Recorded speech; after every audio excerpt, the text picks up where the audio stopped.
Agradezco a Refrigeración Lozano por la invitación que nos hicieron para poder estar platicando con ustedes el día de hoy en el Congreso de Refrigeración Lozano. Y bueno, me voy a presentar brevemente. Mi nombre es Gildardo Yáñez, soy el gerente de capacitación técnica para BON y Frigus BON de México. Soy un técnico electricista del CONALEP, tengo prácticamente 40 años de... me voy a alejar un poquito. 40 años de experiencia. Soy un técnico electricista del CONALEP, soy ingeniero electricista del Tecnológico Tlalnepantla, tengo un posgrado en administración y también tengo mi sitio web que se llama gildardoyañez.com. Mis afiliaciones profesionales, pertenezco a lo que es ASRAI, capítulo, me alejo más, ¿así está bien? Usted me dice, ahí. Bueno, mis afiliaciones profesionales, soy miembro del ASRAI, capítulo Ciudad de México, en la parte de refrigeración. También pertenezco al Colegio de Ingenieros Mecánicos y Electricistas de la Ciudad de México. Y pertenezco al comité de la parte de lo que son los peritos en instalaciones eléctricas, el Comité Nacional. Y también pertenezco a la rama de refrigeración y aire acondicionado del colegio. Y soy un técnico certificado por parte de NATE. Soy autor de 8 manuales de refrigeración. Los últimos 4 que tengo aquí son los que se convirtieron en el proceso de certificación BON. De hecho, los contenidos que estaban en esos manuales impresos ahora se van descargando dentro de los manuales del sistema cuando entran a tomar los cursos con nosotros. Ahí se van descargando los contenidos, por eso tenemos 5 niveles de capacitación: fundamentos, el de cálculo térmico, el del cálculo de las instalaciones eléctricas y de las tuberías de refrigeración. Bien, vamos a platicarles en cómo interviene nuestro portal de CoolTool para una técnica de mantenimiento que en diferentes partes del país, también en otros países, se conoce como es el commissioning o la puesta a punto, que es parte de lo que es que hay que darle de mantenimiento a un sistema de refrigeración.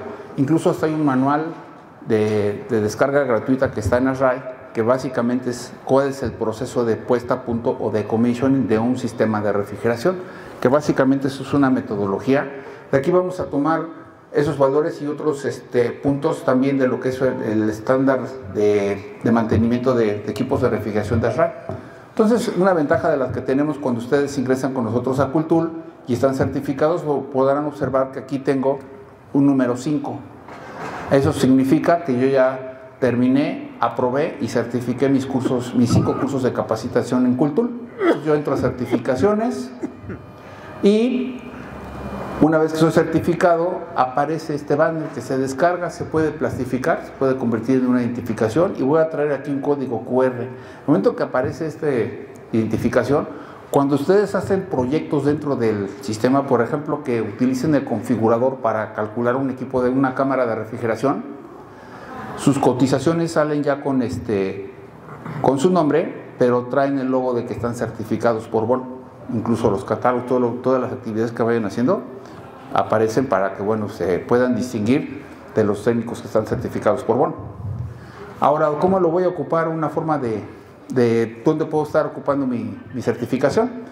Por ejemplo, aquí tengo mi hoja de reporte y la integro. Entonces puedo estar dando mi mantenimiento y ya mi cliente o la empresa donde estoy trabajando pues notará que estoy certificado. De hecho, eso de las certificaciones o las competencias laborales, algo que está demostrado es que les dan confianza a las personas. Por ejemplo, a las personas que nos dan el trabajo, nuestros empleadores, y se habla de un 70-75% de que se detona la confianza, porque es como si fuéramos un equipo certificado. Nos sometimos a un proceso de evaluación y lo aprobamos. Algo que nos pasa en nuestro país es esto. Pues todos quieren ser técnicos certificados. Todos dicen, no, yo quiero certificarme y no sé qué. Pero para certificarse se tienen que hacer exámenes. Todos quieren certificarse, pero nadie quiere hacer el examen o los exámenes. Y entonces, es que no nos da la certificación. No, pues la palabra es esa, certificación. Una competencia laboral como las que tenemos en México de refrigeración, igual, es un proceso de calificación. Hay examen teórico y examen práctico. Las de Estados Unidos van con examen. Las de que ustedes quieran, todos se tienen que presentar un examen. La de Bond son 5 evaluaciones para poderse certificar. Vamos a empezar a ver lo que sería nuestro proceso de comisionamiento o la puesta a punto de nuestro sistema de refrigeración, o lo que sería también el mantenimiento correcto para un sistema de refrigeración. Lo primero que tenemos que hacer, tomamos nuestras presiones de operación y tenemos que tener manómetros que funcionen. Ahí. Tenemos que tener manómetros que funcionen. Algo sencillo, pero sí hemos visto que hay colegas que luego traen sus manómetros que luego ni se ven bien las agujas, no están bien calibrados. Entonces lo primero que hay que hacer es tener un manómetro que esté en buenas condiciones para poder estar tomando los datos y les tomo la presión. Entonces ese dato lo voy y lo anoto en mi hoja de reporte. Por ejemplo, aquí el que tengo es un manómetro de los que ahora hay de 4 válvulas. Aquí están los Ritchie también, y van a ver que hay unos de 2 y unos de 4 válvulas. La diferencia del de 2, de un manómetro de 2, de uno de 4 válvulas, es que el de 2 válvulas dice bien claro, manómetro para cargar refrigerante o para medir un sistema de refrigeración. No es un manómetro para hacer vacío. De hecho, ahí viene indicado. Estos manómetros para cargar refrigerante, para medir las presiones, y hay manómetros para hacer vacío. Los que son de 4 válvulas son los que son para hacer vacío, porque son los que tienen los puertos para conectar las mangueras para hacer vacío. Anteriormente no teníamos ese tipo de herramienta porque no teníamos herramientas para hacer vacío, los manómetros no venían integrados, pero se pueden acercar ahí al stand de Ritchie y van a ver que los manómetros son ligeramente diferentes. Por ejemplo, las llaves, varios son de esfera, precisamente para que se pueda, no tengamos una obstrucción para poder alcanzar las velocidades para hacer los vacíos, que son de las características que tienen. Ahí van a ver que les pusieron de 3 tipos y observen que sí hay diferencia y sí viene marcado. Este manómetro es para tomar la presión solamente, no son para estar haciendo vacíos o para todas las actividades que luego los ocupamos. Después tomamos las temperaturas de operación. Aquí tenemos 2 formas de hacerlo. Podemos ocupar los termómetros láser, pero para tomar las temperaturas de las tuberías tenemos que ocupar forzosamente los manómetros de contacto. Un termómetro de contacto o de abrazadera. El láser solamente nos va a servir para tomar las temperaturas sobre una superficie grande. Por ejemplo, la placa del cárter del compresor, la tapa de la cabeza del compresor, esas zonas grandes, el tanque recibidor también, la tapa de la succión, el separador, que son superficies grandes, pero para las tuberías sí necesitamos que tenga su abrazadera para poder tomar la lectura. Una herramienta nueva, esa es una termografía de un sistema de refrigeración del que tengo ahí funcionando precisamente. Ese sistema está funcionando con 404A. Tiene unos datos que se pueden observar. Al centro me va dando la temperatura de la cámara. En la parte extrema superior, aquí me da la temperatura máxima de todo el conjunto que estoy midiendo, y en la parte inferior la temperatura más baja. Por ejemplo, esos 20-21 grados centígrados corresponden a la temperatura del motor, incluso la del lado de baja, la trampa de succión. Y en la parte superior, por la parte más elevada, por eso tengo 56, 22, y a donde yo voy apuntando en el centro, me va dando las temperaturas. Ahí lo tenemos apuntando hacia lo que es la trampa de succión, más o menos la temperatura que va dando. Esa es otra forma de poder estar tomando las temperaturas de operación de un equipo. Ya las cámaras termográficas ya no son tan costosas. Esta que tengo aquí se le instala al celular y la venden en la tienda de internet, la que empieza con A y termina con N. Ahí se consiguen esas. Ahora, carga de refrigerante al sistema. Aquí tenemos varios parámetros para poder estar midiendo si tenemos la carga de refrigerante correcta al sistema de refrigeración. Ahí. Nos vamos a ayudar con la mirilla, que es por observación, pero vamos a ocupar otras 2 variables. Una de ellas la estuvo mencionando el ingeniero Alonso en la mañana, que se llama sobrecalentamiento. y el otro es el subenfriamiento. Con esos valores vamos a estar observando si está funcionando bien el sistema de refrigeración, si lo tengo bien cargado. Sin embargo, esas técnicas aplican cuando el refrigerante que tengo en el sistema sí es 404A, por ejemplo, o sí es R32.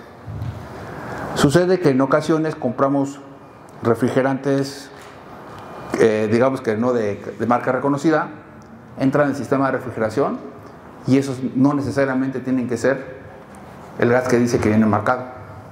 Esa parte de que aparecen gases refrigerantes ahora sí que en el mercado fuera de especificación es una realidad y provoca que el sistema de refrigeración no funcione, y aunque nosotros lo veamos más o menos como que está funcionando, pero realmente luego no ves la temperatura, de repente aparece humedad en el sistema de refrigeración y empiezan a fallar los equipos. Entonces es una de lo que vamos a ver es más o menos cómo lo vamos a estar calibrando. Nos va a ayudar la mirilla para determinar si traigo refrigerante circulando en el sistema, que hasta ahorita pues, todo eso se ve normal. Sin embargo, las mirillas que vienen instaladas en las unidades condensadoras, anteriormente, me imagino que muchos así nos enseñaron, que uno tenía que llenar el sistema de refrigeración hasta que la mirilla estuviera totalmente cristalina. En este tiempo, con los refrigerantes, por ejemplo, todavía se podría decir que podría funcionar un poco con el 404A, pero ya con el 449A, que se desliza algo así como 10 grados Fahrenheit, y el que sigue, que es el 454C, que ya se desliza sobre de 15, esa parte ya no es totalmente real, porque se va a estar deslizando el refrigerante, va a estar cambiando, tenemos diferentes puntos de ebullición, y ya esto de la mirilla nos va a servir para saber que tenemos actividad, la que está instalada en la unidad condensadora. Lo que se recomienda es que coloquemos una segunda mirilla lo más cercano a la válvula de expansión, para que estemos seguros de que en la válvula de expansión sí tenemos la columna sólida de refrigerante líquido, y en la que viene la unidad condensadora pues sepamos que sí traemos la carga de refrigerante, porque para que nosotros estemos con la certeza de que sí lo traemos bien cargado, vamos a calcular el sobrecalentamiento y el subenfriamiento. Por eso ya es un número que se saca con las tablas de presión-temperatura, pero ya nos vamos a empezar a dejar de pensar que todo tiene que ser con la mirilla llena, para no dejar los pasados de refrigerante. No vamos a querer dejar pasado de refrigerante un sistema de refrigeración con refrigerante inflamable, porque aquí ya vienen ciertas medidas de seguridad que vamos a tener que empezar a respetar. No podemos dejarnos no nos podemos quedar pasados o sobrecargados de refrigerante. Aplica para el sintético, pero también hay otro que se llama propano, R290. Entonces, si no queremos estar cargados con los sintéticos que son ligeramente inflamables, menos vamos a quedar pasados con un refrigerante que todos sabemos que es muy inflamable. Porque esto de que viene el propano y que nada más se va a quedar en los sistemas autocontenidos, pues no va a ser así. Por ejemplo, nosotros en Bonn ya tenemos enfriadores de líquido que funcionan con 30 kilogramos de propano. Y podremos decir, bueno, son 30 kilogramos de propano, 30 kilogramos de propano, divididos en 3 circuitos de 10 kilos. Pero, creo que se desconecta, así, listo.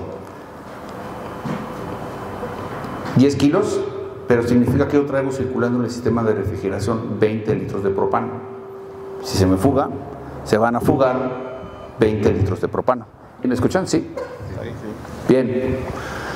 Las características que vienen con esos nuevos refrigerantes, por ejemplo, sobre todo del propano, es que si yo traigo 20 kilos de propano, que yo le cargue 20 kilos, voy a traer circulando 20 litros de propano. Ese es el problema, por ejemplo, que tiene el propano.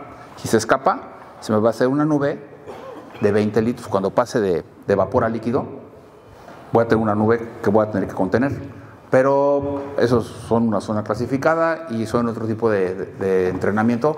Pero aquí ya tenemos que estar pensando que nos vamos a encontrar cada vez más al propano en diferentes capacidades y en diferentes tamaños. O sea, es una tecnología que va avanzando.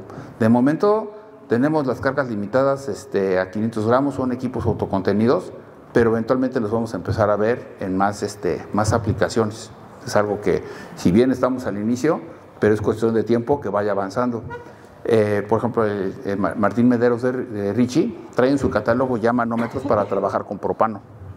Creo que soy yo el que soy medio corriente porque ya se volvió a descargar también esta. Bien, aquí tengo mis manómetros. ¿Cómo voy a medir el sobrecalentamiento y el subenfriamiento de mi sistema de refrigeración si yo soy un técnico que ocupa manómetros como estos? Estos que están aquí son de latón. Y como verán, pues ya están medios antiguos, pero eso de que nos contaron de que la herramienta dura muchos años es totalmente real. Y yo lo que hacía, aquí tengo uno que dice A, este es el de alta y este es el de baja. Y los tengo marcados así: presión menos temperatura para el subenfriamiento, temperatura menos presión para el sobrecalentamiento. Y aquí lo que yo entendía era esto: le pongo P, significa tomo la presión la convierto a temperatura.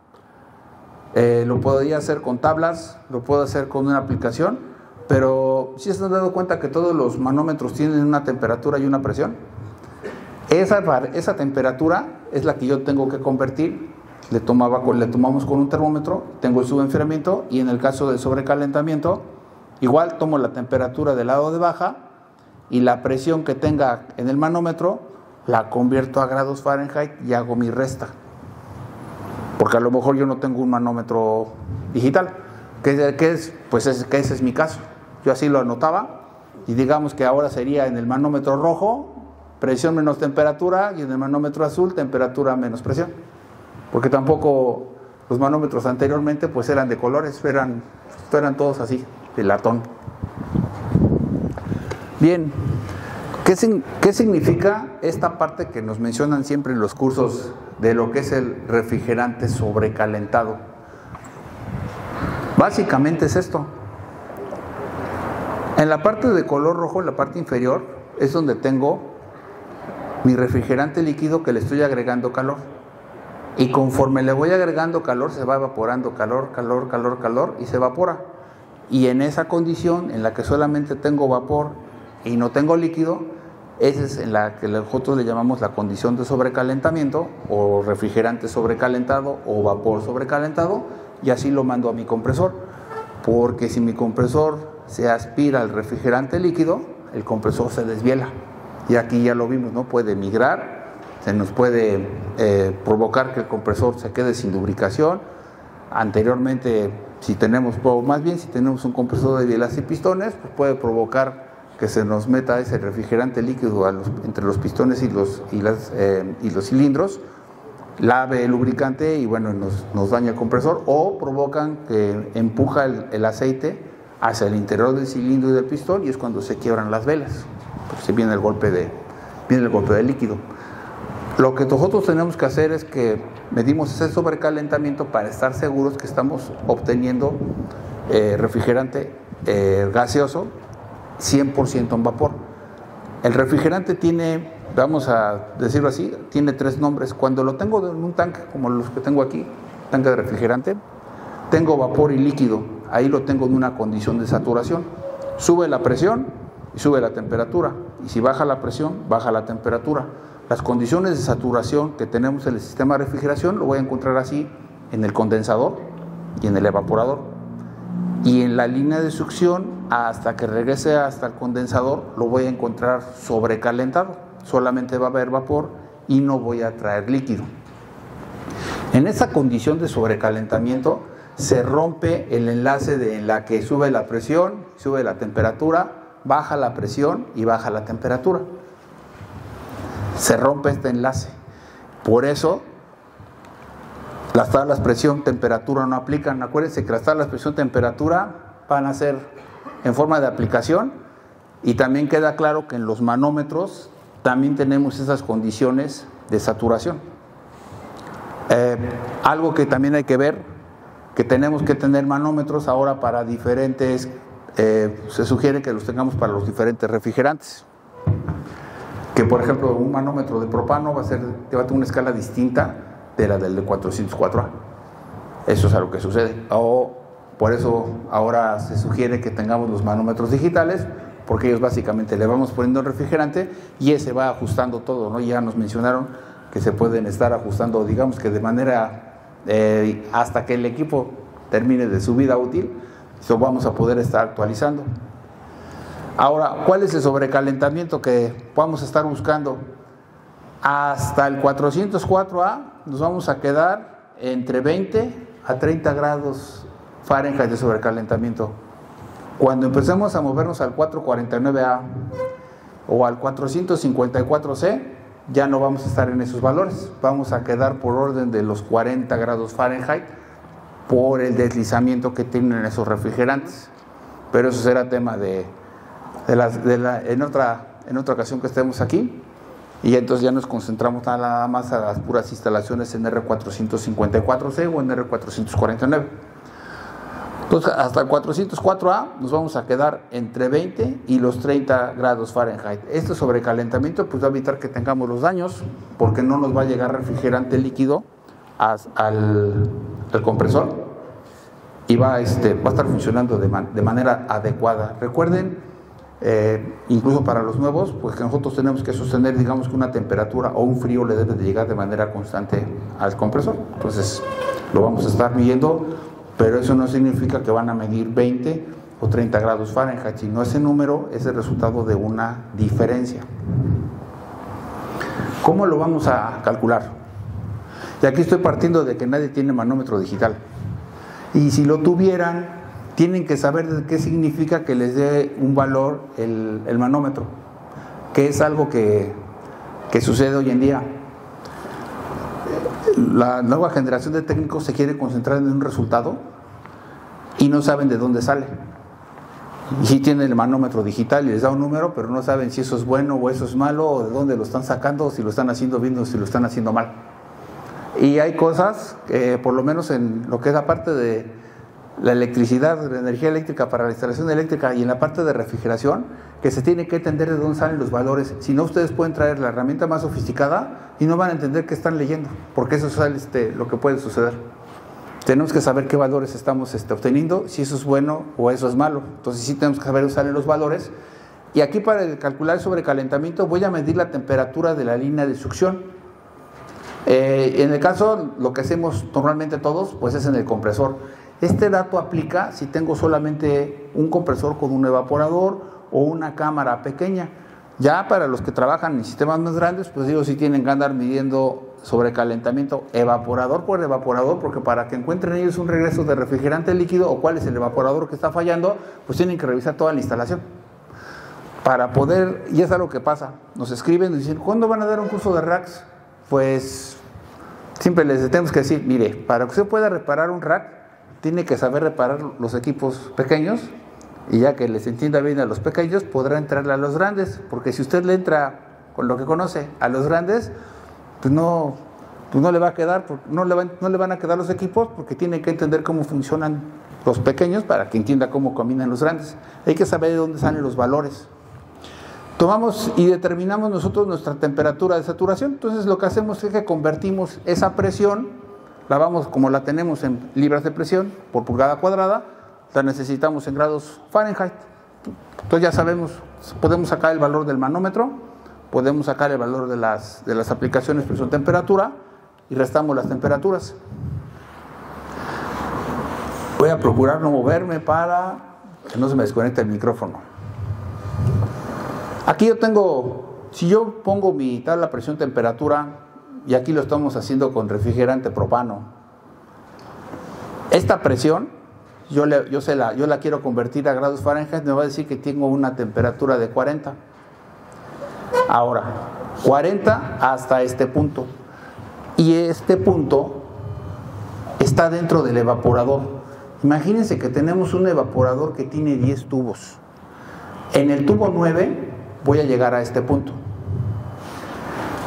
Y en el tubo 10, si han visto que los evaporadores nos dice delta T de 10 o diferencial de 10, o cuando queremos calcular la temperatura de evaporación lo dividimos entre 10, listo. Se va a calentar 10 grados Fahrenheit dentro del evaporador. A eso nosotros lo conocemos dentro del gremio como la zona del sobrecalentamiento. Imagínense una ranita que va saltando y va a avanzar 10 y se va a calentar 10 dentro del evaporador. Y ya lo voy a tener a 50. Y el recorrido que sigue me va a llegar y se va a seguir calentando hasta que llegue al compresor. Y ahí ya me va a dar 20. Si yo no aíslo la línea de succión, o hay quien luego la aísla con cinta de aislar, o sea, tiene que ir con su aislante. Lo que no queremos es que se siga calentando el tubo, porque aunque nosotros veamos que el tubo está frío, realmente está caliente. Y lo que no queremos es que se siga calentando más. Por eso tenemos que aislar todas las líneas de succión. Esa es la razón principal por la que tenemos que aislar, porque no queremos que se siga sobrecalentando un vapor que ya está caliente. Se va a seguir alejando y yo lo que necesito es alejarme de este punto hasta el compresor en 10 grados Fahrenheit. Eso es lo que se busca que suceda. La zona de sobrecalentamiento está dentro de los evaporadores y se va a ir calentando así a razón de 10 saltos, y ahí yo ya voy a estar alejado de la condición en la que tengo líquido y ya no tengo vapor, porque si se me pasa de gas o desajusto la válvula de expansión o otra razón puede ser. Normalmente para que eso suceda tiene que ver. ¿Cree que si me acerco pueda dejar de fallar el micro?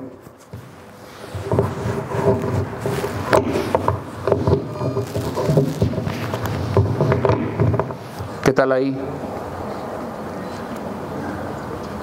Ay, no me quiero acercar para que no se vaya a viciar.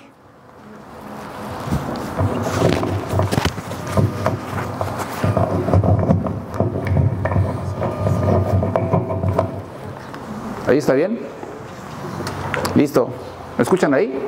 Sí. Creo que ya quedó. No me voy a mover para que no esté cambiando el sonido. Bien.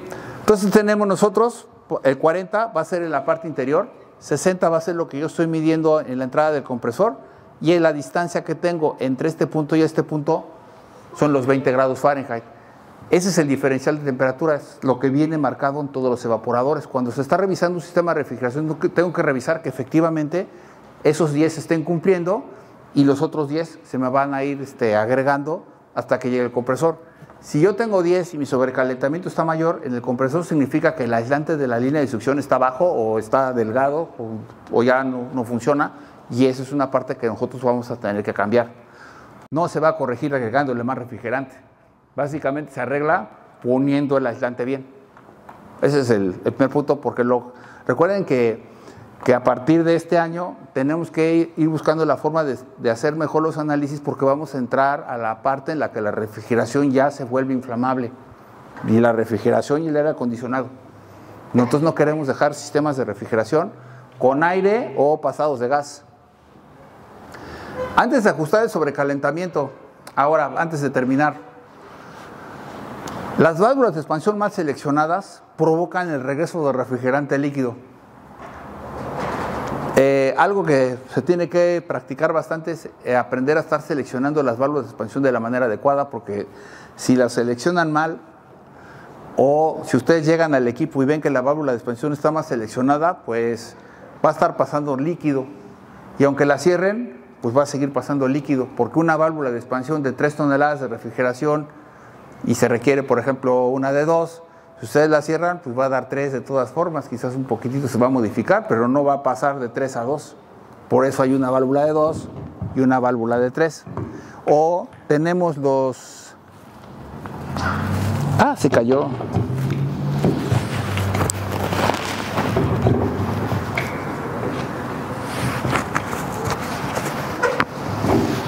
O tenemos los orificios intercambiables, pero se dan cuenta que es cambio de un elemento.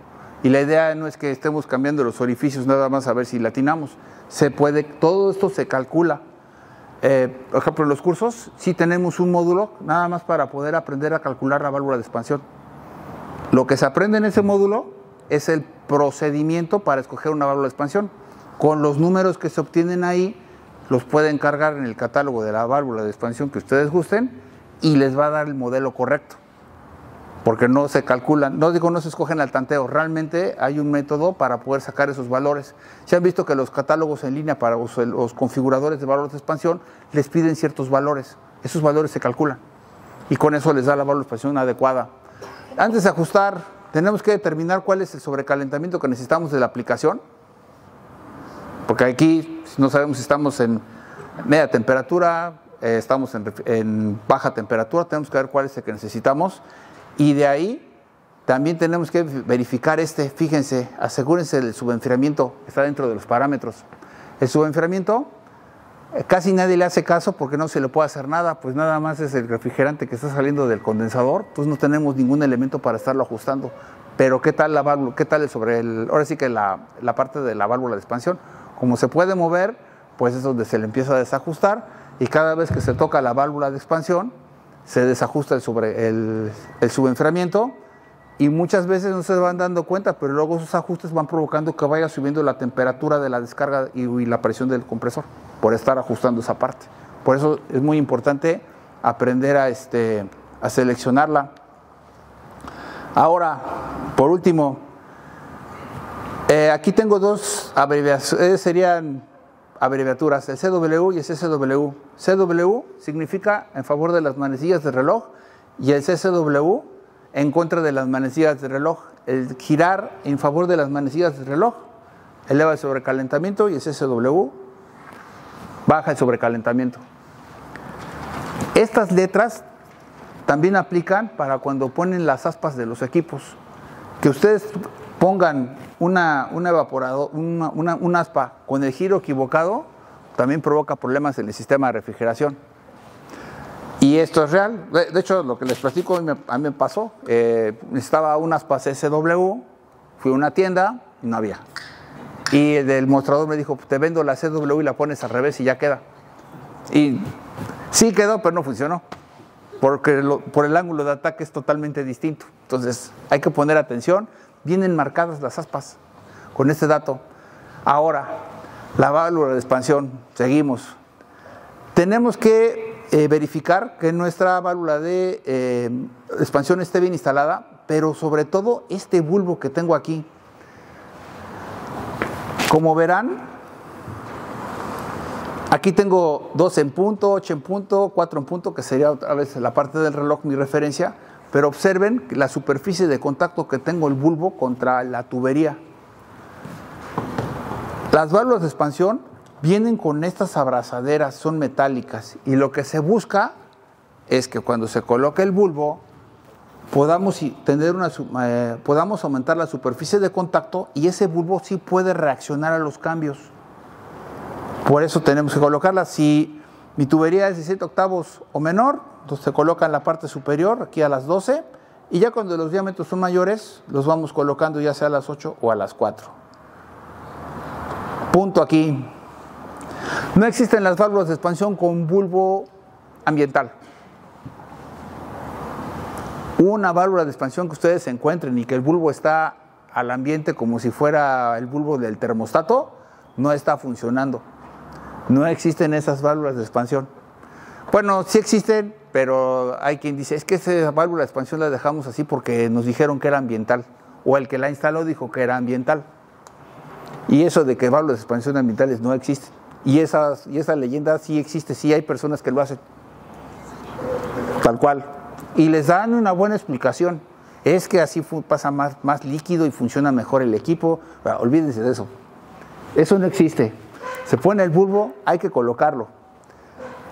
En esa bueno, no en esa posición, pero sí lo tienen que colocar con las abrazaderas. No sirve el bulbo si lo ponen con cinta de aislar. Tampoco sirve si le ponen cintillos de plástico. Las abrazaderas que vienen con las válvulas de expansión son para ponerlas ahí y no para detener la tubería. Si llegan y no están estas abrazaderas, con una lata de refresco de aluminio pueden hacerse una abrazadera nueva, la colocan y con eso va a volver a funcionar la válvula de expansión. Y luego la aíslan, obviamente, o sea, le ponen la lata de refresco, lo aíslan para que ese bulbo toque la temperatura del tubo. No queremos que toque la temperatura del exterior. Si toca la del exterior va a estar abierta porque va a estar caliente. Yo quiero que cierre y que en el momento que detecte refrigerante líquido, cierre la válvula de expansión. Eso es lo que queremos. No queremos que el refrigerante líquido ande viajando por el lado de baja, por el lado de la succión. Y aquí no les estoy hablando como el gerente, aquí les estoy hablando como un técnico de refrigeración que también le pasaron cosas. Tal cual. Sí, si yo me paro aquí y les digo, no, jamás, o sea, encontré esas cosas y a mí me creí el cuento de la válvula de expansión ambiental, también creí lo de las aspas, por eso hay que estar siempre poniendo atención, y esto está por una razón y ahora, hoy en día, pues sí pueden traer, lo pueden checar hasta la inteligencia artificial, ¿no? Pueden estar investigando por qué son esas letras. Dígame. ¿Por qué no da la temperatura, pues, al ponerla ya? Porque yo aquí, vamos a imaginarnos que aquí yo voy a tener el refrigerante a una presión, por ejemplo, ¿qué dijimos que era de 70, y lo voy a tener a 40 grados Fahrenheit. Y lo que yo quiero es que este tubo detecte esa temperatura, para que entonces la región de sobrecalentamiento del evaporador funcione.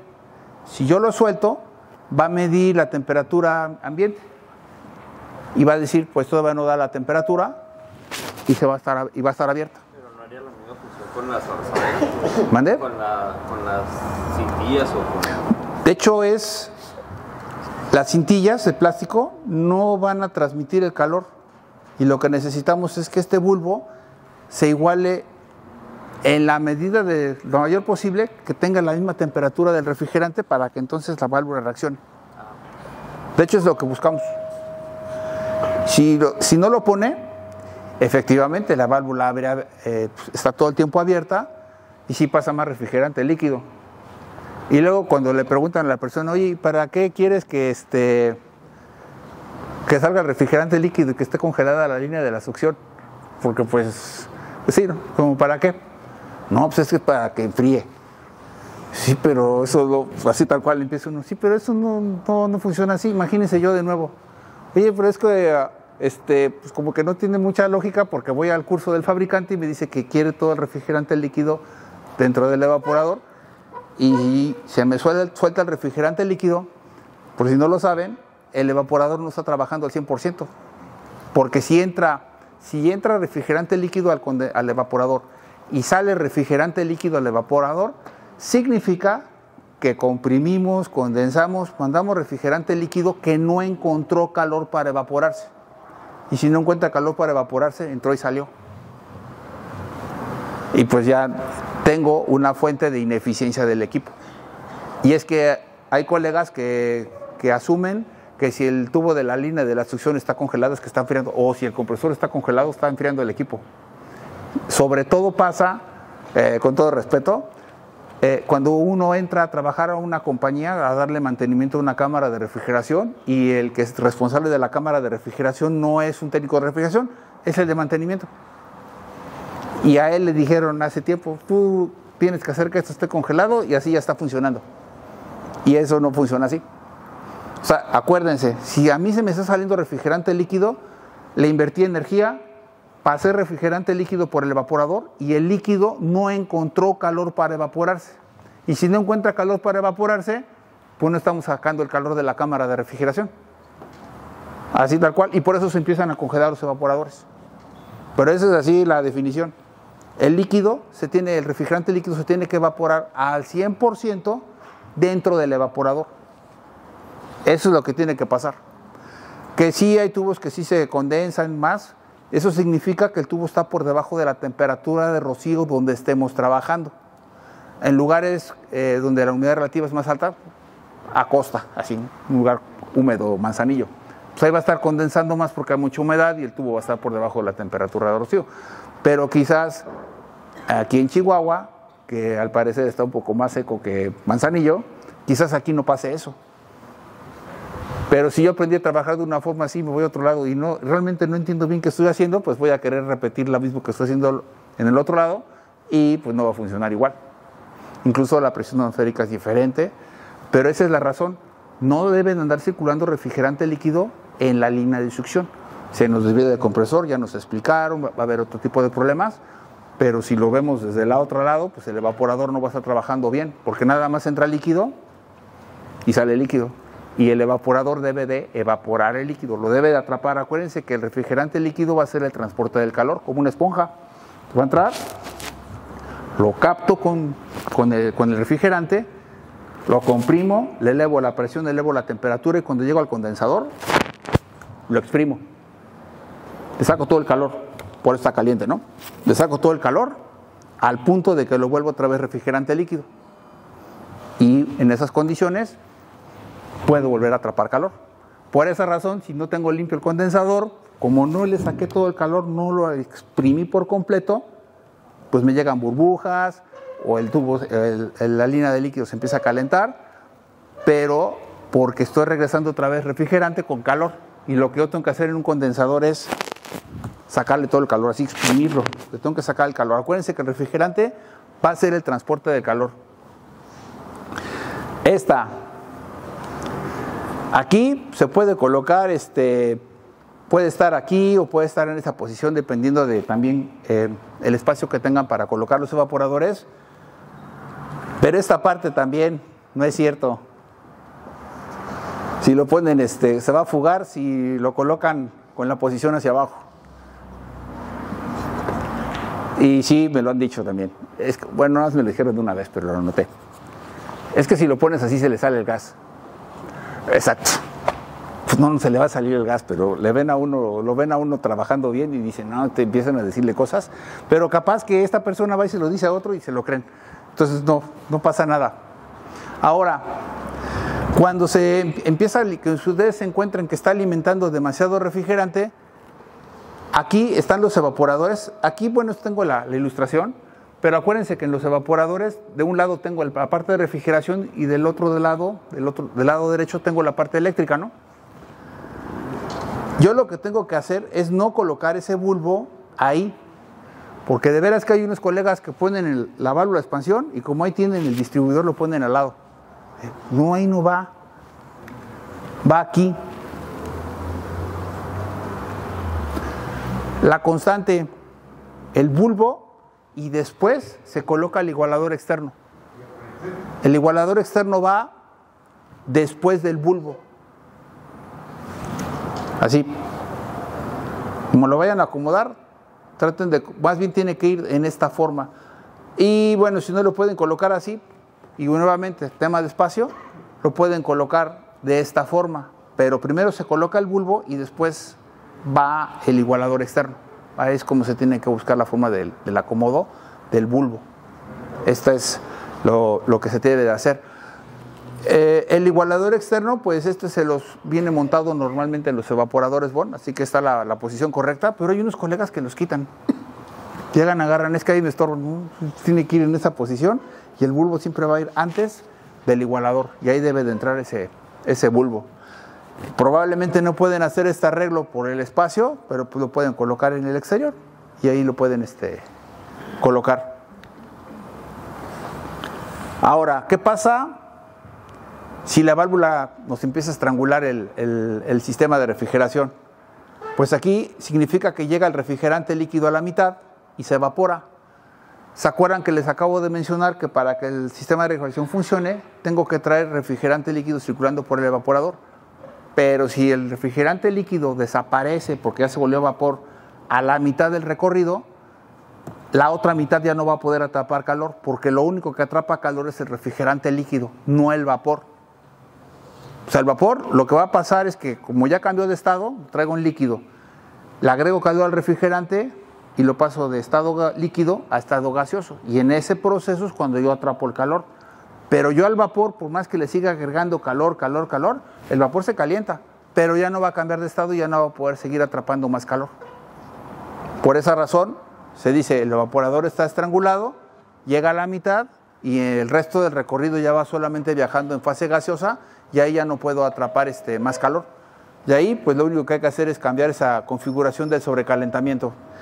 y que puede ser que la válvula de expansión esté, en este caso, corta. Un sobrecalentamiento muy alto. Sí, porque el líquido se evapora a la mitad del evaporador y entonces se empieza a calentar el vapor y se va a llegar muy caliente hasta y queda el sobrecalentamiento alto como consecuencia. Vamos a medir el subenfriamiento.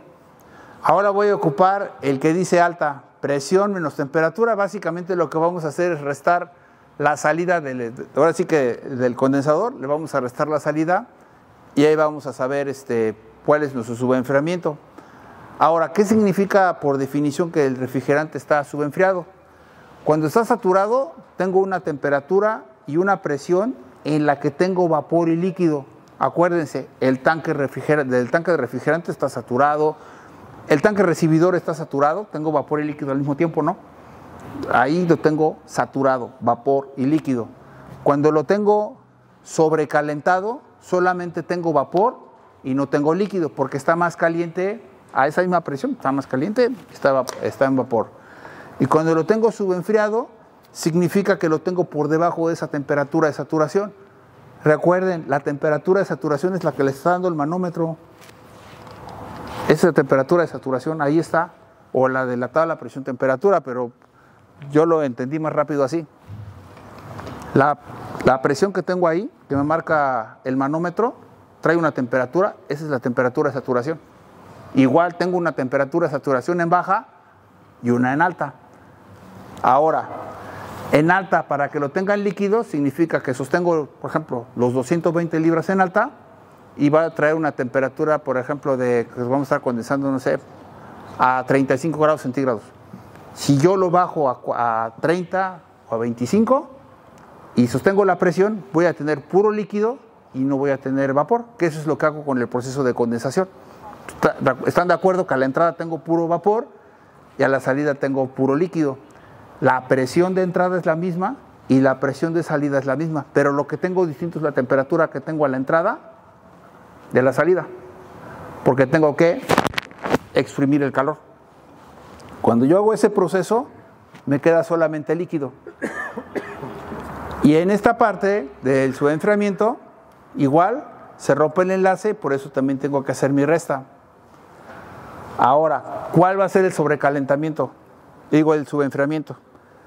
Los valores que se tienen van del 1 al 10. Esto es lo que va dentro de la norma oficial mexicana, de que nos garantizan que los equipos, que aunque la temperatura que es cuando sucede no puede ser 45, quizás hasta 50 grados centígrados, los equipos nos garantizan que vamos a tener 1 grado Fahrenheit de subenfriamiento. Y ese grado Fahrenheit es el que va a estar provocando que tengamos el refrigerante líquido a la entrada de la válvula de expansión. Probablemente no tenga no tenga una mirilla llena, pero lo que yo quiero es que a la entrada de la válvula de expansión, ahí tenga mi columna sólida de líquido. Por eso es que se sugiere que se coloque una mirilla antes de entrar al evaporador para estar vigilando que sí traemos al refrigerante líquido. Esto de colocar las mirillas antes de los evaporadores, normalmente lo hacen los que hacen los paralelos o los fotoservicios. Y es una práctica que no es muy común en los que instalamos unos equipos, por ejemplo, con una unidad condensadora y un evaporador, quizás por las distancias.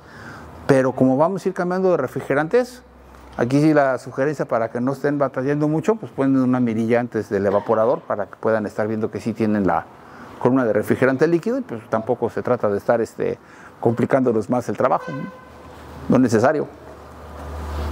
¿Cómo lo vamos a calcular? Determinamos la temperatura de saturación y aquí va a ser convertir la presión de la descarga a temperatura. 230 lo convierto a grados Fahrenheit. ¿Dónde sale el valor? Acuérdense que está en el manómetro o en la aplicación de tabla presión-temperatura. Tomamos la temperatura a la salida de la línea de líquido y hago mi resta, y ese es el subenfriamiento. Aquí tengo mi condensador. Toda esta línea, si yo me lo hubiera hecho más larga, voy a tener un proceso que se llama de sobrecalentamiento que sucede dentro del condensador, ¿no? Que puede entrar puro vapor. Después aparece la primera gota y es cuando yo ya estoy dentro de esta campana, que se llama la campana de saturación. Le sigo bajando la temperatura, pero vean, la presión se mantiene constante. La presión yo la estoy midiendo con mis manómetros a la entrada, ¿no? A la salida del compresor, y tengo la presión. Y lo que voy a hacer es ir modificando la temperatura. De hecho, sí tiene sentido, o sea, la salida del compresor está caliente y cuando lo tengo en la línea de líquido ya tiene otra temperatura. Pero la presión es constante. O sea, la presión que tengo a la salida del compresor debe de ser la presión que tengo a la salida del condensador, ¿no? Bien, me voy alejando y conforme yo me voy alejando, son 10 saltos, por ejemplo aquí, me estoy alejando 7. Y mientras más alejado esté, es como yo voy dando el subenfriamiento. Voy alejando 1, 2, 3, 4, hasta el número 10. Que es más o menos los valores que funcionan los equipos, ¿no? Entre 1 a 10 grados Fahrenheit de subenfriamiento. Ahora, cuando la válvula de expansión no alimenta lo suficiente, pues tenemos la pérdida de subenfriamiento. Y entonces aquí es lo que estamos mencionando. Se eleva el sobrecalentamiento porque se evapora. No estamos subenfriando lo suficiente porque nos empieza a perder potencia del equipo. Ahora, la otra que también se van a encontrar cuando estamos dando el mantenimiento, tienen que revisar que sí tengan los valores del sobrecalentamiento y del subenfriamiento. Y a lo mejor podríamos decir, bueno, es que no lo sabemos. Pueden consultar la NOM 012 ENER, así es la norma oficial mexicana, 012 ENER, y los equipos que están certificados, 12. Sí, la NOM 012 ENER es la norma oficial mexicana de las unidades de refrigeración, los evaporadores. Y ahí vienen los valores exactos que debe de dar el equipo. O sea, a lo mejor aquí les puedo decir, no, pues se tiene que dar 6 o 7. Pero dependiendo de las temperaturas, ahí vienen los valores publicados y son los que les van a dar los equipos. Cuando el equipo no está certificado, pues es cuando son los equipos que consumen más energía eléctrica, porque no tenemos manera de saber realmente si lo estamos calibrando bien o no lo estamos calibrando bien, que eso es algo que la norma oficial mexicana nos da y es la norma oficial de observancia obligatoria para todos los fabricantes del país. De hecho, viene en su escudo de la NOM, que es básicamente algo que podemos hacer. De hecho, ya saben que para leer el sello de la NOM, el 0 va a ser lo que dice la normativa y el triangulito, mientras más alejado esté el triángulo, es lo que va a estar ahorrando energía comparado con lo que pide la normativa. Igual los refrigeradores, igual los aires acondicionados, ¿no? Mientras más alejado esté, más eficiente es el equipo, porque el 0 es lo que da la norma y cada fabricante pues hace sus tecnologías y mientras más alejado esté del 0, más eficiente es el equipo, porque está por encima de la norma oficial mexicana. Es como tendríamos que leerlas, pues parte de la normativa, incluso para la parte de las instalaciones eléctricas es igual. Se dice, o todos tratamos de estar por encima de las normas oficiales, porque la norma oficial es lo mínimo permitido. Pues siempre hay que buscar quedar un poco por encima de la norma, pues para que quedemos o más eficientes o la instalación quede más segura.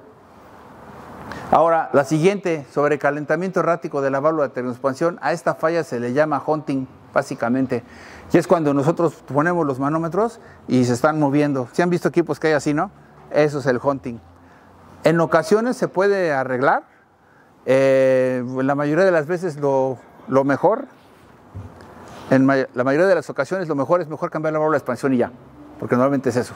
A menos que traigan un problema muy grave de regreso de lubricante por el sistema, que les esté provocando que se esté llenando la válvula de aceite. Que esa es la otra razón. Pero primero tendrán que revisar que sí están trabajando bien para ver si está caminando. Y sí, las que tenemos como causas comunes, el sensor defectuoso. Y fíjense, sensor defectuoso, controlador mal calibrado. Estas dos aplican para una válvula de expansión de tipo electrónico. Y las termostáticas, nada más así, válvula dañada. O algo le pasó a la válvula, lo mejor es cambiarla. Y pueden intentar calibrarla, pero pues la verdad de las cosas es que es mucho tiempo. Y eso, quién sabe si les quede. O sea, pueden invertirle mucho tiempo, ya saben, puede ser un gran esfuerzo y un poco resultado. Entonces hay veces que es mejor, por lo que cuesta la válvula de expansión, es mejor poner una nueva, calcular y poner una nueva y seleccionar una nueva. Tenemos que revisar los ajustes de los controles del sistema. Estos son todos los puntos que hay que estar revisando en lo que se llama el comisionamiento o un mantenimiento preventivo. Vamos a revisar los ajustes de los controles del sistema y aquí vamos a estar revisando nuestros presostatos. Por ejemplo, aquí tengo la operación del presostato. Tengo que revisar que sí lo mande a vacío y sí corte. ¿Qué tanto lo debo de bajar? Todos los compresores de refrigeración, como el que tengo aquí, Tienen algo que se llama, ¿sí lo han visto? Que se llama el envelope o el sobre de operación. ¿Sí han visto que es como un triángulo, como un, qué será? Pues sí, es como un rectángulo medio doblado. Ok, lo que debemos hacer es no salirnos, le vamos a bajar la presión y la presión que le vayamos a poner de calibración no debe de quedar fuera de ese sobre de operación. Si lo mandamos hasta 0, al principio no le va a pasar nada. Pero ese es nuestro punto de calibración, dejarlo a 0, a 0, a 0, a 0, a 0, a 0, a 0. Eventualmente el compresor se daña. Y sí, anteriormente no nos sabíamos que existía el famoso envelope, pero ahora ya sabemos que existe y para eso nos lo dieron. Vienen las aplicaciones de cada fabricante de los compresores. Aquí el valor que tendrían que ustedes utilizar de calibración sería el que les da directamente la marca Emerson, descargan su aplicación y ya les va a dar ese sobre. Y ahí van a saber hasta qué punto van a poder bajar la presión para que apague el compresor y que no tengan el regreso de refrigerante líquido. Pero va a ir cambiando dependiendo del tipo de compresor, porque a lo mejor es una aplicación para aire acondicionado, a lo mejor es un chiller, pero ustedes se van a del fabricante y todo va a estar bien. La siguiente, esta se da por sentada. Pero sí han visto que hay colegas que los ponen al revés. Entonces, tenemos que observar que las flechas apunten a donde deben de apuntar. El lado de la línea de líquido debe de apuntar hacia la válvula termostática y el que tengo en la línea de succión debe de apuntar hacia la trampa de succión o hacia el compresor. Este tiene la función de proteger la válvula de expansión y este nos va a proteger el compresor. Si los colocan al revés, van a ver que como que luego hay unos que los encontramos y están como que congelados, ¿no? Porque se llenaron tan rápido que se bloquearon y se empieza como que a reexpander el refrigerante. Entonces hay que revisar que las flechas apunten hacia donde deben de apuntar. Entiendo que se oye medio raro, pero de veras que es algo que pasa. Y también sucede otra situación. Hay unos filtros de aceite que llevan los sistemas de refrigeración, los paralelos. Filtro de aceite, pero se parece a esta pieza. También tiene 2 válvulas y por fuera dice filtro de aceite. Y de repente llegan, oye, ¿quién puso un filtro de aceite en la línea de succión? Ya sabe, no sé, el otro maestro lo puso. Lo compró, o sea, lo compró equivocado, se lo vendieron equivocado, lo compró equivocado, lo puso equivocado y nunca se dio cuenta que estaba equivocado el filtro. Porque de hecho puso un filtro de aceite y no puso un filtro para la línea de succión. Si le pasa algo al sistema de refrigeración, yo les diría que pues no tanto, mientras no se rompa lo que va por dentro. Porque lo que va por dentro es otro material diferente de lo que queremos para el filtro de la línea de succión. Como que se pone en stand-by el micrófono. Tenemos que revisar el color de la mirilla, dependiendo de la que tengamos instalada, para saber si no traemos humedad en el sistema de refrigeración. ¿Cómo puede llegar humedad a un sistema de refrigeración? Pues va a llegar por el refrigerante. O sea, para que un sistema de refrigeración se contamine con humedad, un sistema de refrigeración que no tiene contacto con el agua se contamine con humedad, es porque alguien le cargó refrigerante contaminado con humedad. La humedad es un contaminante, digamos que es un subproducto que se genera cuando alguien está produciendo gas refrigerante.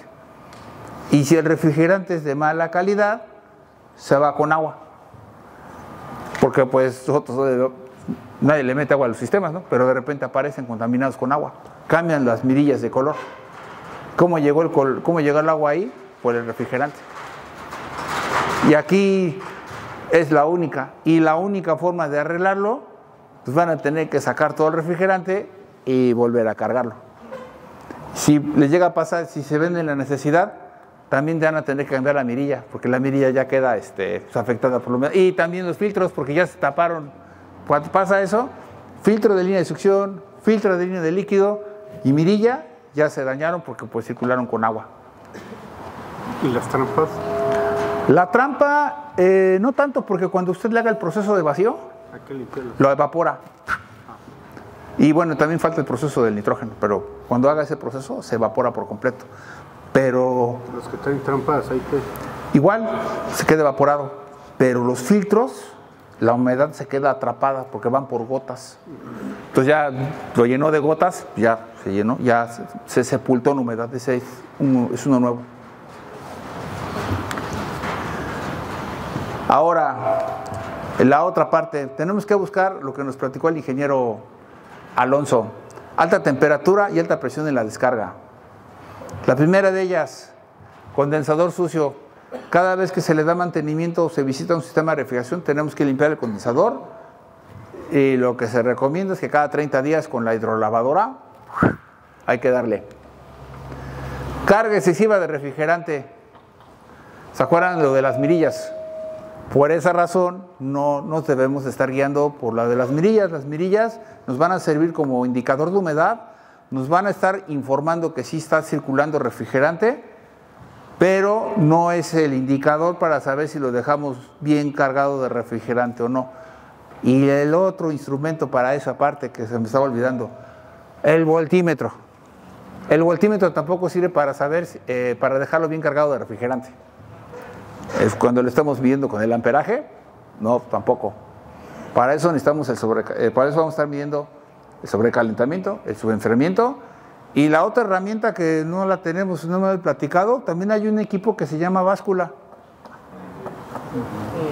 Y las básculas es la herramienta mejor para hacer ese proceso. Cuando estamos cargando por primera vez, pero si es un servicio de mantenimiento, pues no vamos a ocupar la báscula. Ahí vamos a ocupar su enfriamiento y el sobrecalentamiento. Y estar observando que no estemos pasados también de refrigerante. Otra que nos puede ocasionar la alta presión y la alta temperatura en la descarga, que se nos apague el ventilador de la unidad condensadora. Ese es más que obvio. Sin embargo, bueno, pues es algo que también sucede. Antes eran motores de inducción y ahora ya los motores electrónicos duran muchísimo tiempo. Ya es difícil que esté quemado. Lo que puede pasar es que esté desconectado. Ya quemado, ya ni siquiera les puedo decir si se quemó. Ya no estoy tan seguro de que se quemen tan rápido porque duran muchos años. Pero que sí esté desconectado, eso sí, que se haya desconectado el motor. Gases no condensables en el sistema también le van a provocar la alta presión y la alta temperatura. ¿Se acuerdan que nos mencionaron? Bueno, puede el sistema, la alta temperatura de esta descarga va a ser por el condensador sucio. ¿Y cuál otra? Y por el motor quemado. Pero por dejar aire en el sistema y no hacerle vacío al sistema de refrigeración, esa es otra de las más comunes, que se quede aire. O hacerle vacío de refrigeración con un compresor de un cuarto doméstico. Los compresores reciprocantes de un cuarto no son bombas de vacío, son compresores reciprocantes. El compresor para hacer vacío es de paletas, es totalmente diferente. Ahorita vamos a ver qué tan diferentes son. Porque de veras que hay unos colegas, incluso el otro día, sí, hace como un mes, me mandaron un video de un técnico que tiene su canal de videos de YouTube y enseña cómo hacer bombas de vacío con un compresor de un cuarto, del que le sobró de un servicio. Yo no sé cómo puede hacer uno un servicio y termine, pues, ¿qué hiciste, papá? Pues me sobró un compresor. Sí, me puede sobrar un poco de gas o unas terminales, pero un compresor completo, pues ya como que dice uno, bueno, pues está medio raro, ¿no? Me sobró un compresor de un servicio. Y está en YouTube y ya saben, su video tiene todas las reproducciones y hasta le dicen que qué buenos consejos, porque se puede hacer un bomba de vacío con madera y con un compresor. Gases no condensables en el sistema. ¿Estos cómo van a llegar? Básicamente cuando entra aire al sistema de refrigeración porque se quedó abierto. Esa es la primera. Y la segunda, pues que lo arrancaron sin hacer vacío. O que el mismo refrigerante que se metió venía contaminado con aire. Y también pasa que si viene el refrigerante, bueno, se compra el refrigerante, nosotros sabemos que sí la presión y lo cargamos al sistema, pero ha pasado que circula refrigerante en el mercado, sí que ustedes tienen acceso, que está, ya saben, ¿no? El de marca reconocida vale 100 pesos y el otro vale 10 o vale 20, y lo que le cargan al sistema de refrigeración ni siquiera es refrigerante, es otro gas, y entonces tampoco les da las lecturas. Entonces lo que vamos a hacer es, si tenemos la duda de que traemos aire, una forma de hacerlo es recogemos el refrigerante, lo recuperamos y lo vamos a dejar que se igualen las presiones. Aquí está mi condensador. Lo que sucede es que cuando tengo gases no condensables, esta zona va a estar llena de los gases que no se pueden pasar de vapor a líquido. Y lo que va a suceder es que se va a ir reduciendo la superficie con la que yo puedo extraer el calor. Y por esa razón se me va elevando la presión, se eleva la temperatura y se reduce mi producción de refrigerante líquido. Ahora, el problema de la alta presión tampoco significa la presencia de gases no condensables en el sistema. También tenemos otras causas. Si una de ellas es la caída de presión. Este es un problema que no se ve. No sé si han llegado a encontrarse de repente equipos de refrigeración que la tubería de la descarga está de color amarillo en vez del color cobre. En los manuales Bond, por ejemplo, el manual de refrigeración y también en el manual de ASHRAE, vienen unas letras en la parte inferior de la página del manual de ingeniería y dice que la tubería de succión no debe de provocar un cambio mayor a los 2 grados Fahrenheit, así. En la parte inferior, donde están las tuberías, viene ese valor. ¿Cómo? Y no se trata de que yo le ponga un termómetro aquí, le ponga un termómetro acá y haga una resta. Lo que se tiene que hacer es que se le toma la presión a la salida del evaporador. Ven que los evaporadores tienen un puerto. Ahí le ponen un manómetro y en el compresor le ponen el otro manómetro. ¿Se acuerdan los valores que tienen ahí directo de las temperaturas? Lo convierten a grados Fahrenheit y hacen su resta. Si la diferencia de temperatura les da un valor mayor a 2 grados Fahrenheit, esa tubería tiene caída de presión. Así es como se saca. O sacan su celular. Pero la más rápida les va a dar. Así es como se determina si tienen la caída de presión. Van a tener un síntoma, presión alta, sobre todo la temperatura de la descarga va a estar muy elevada, el tubo de la descarga no va a estar en color cobre, sino va a estar tendiéndose a color amarillo. También el equipo pierde un poco de potencia.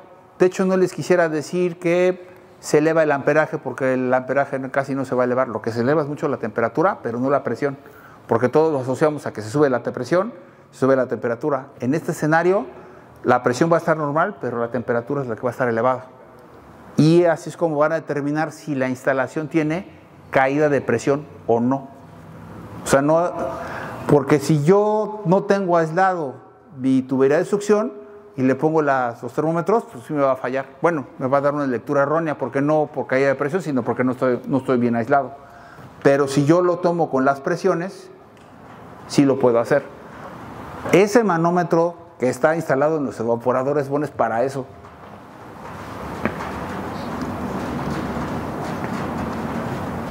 El punto es que ahí está, pero nadie lo usa. Pero si lo quieren usar, para eso sirve. Ahí colocan un manómetro, ponen sus manómetros en el compresor, lo convierten los 2 a grados Fahrenheit y hacen su resta.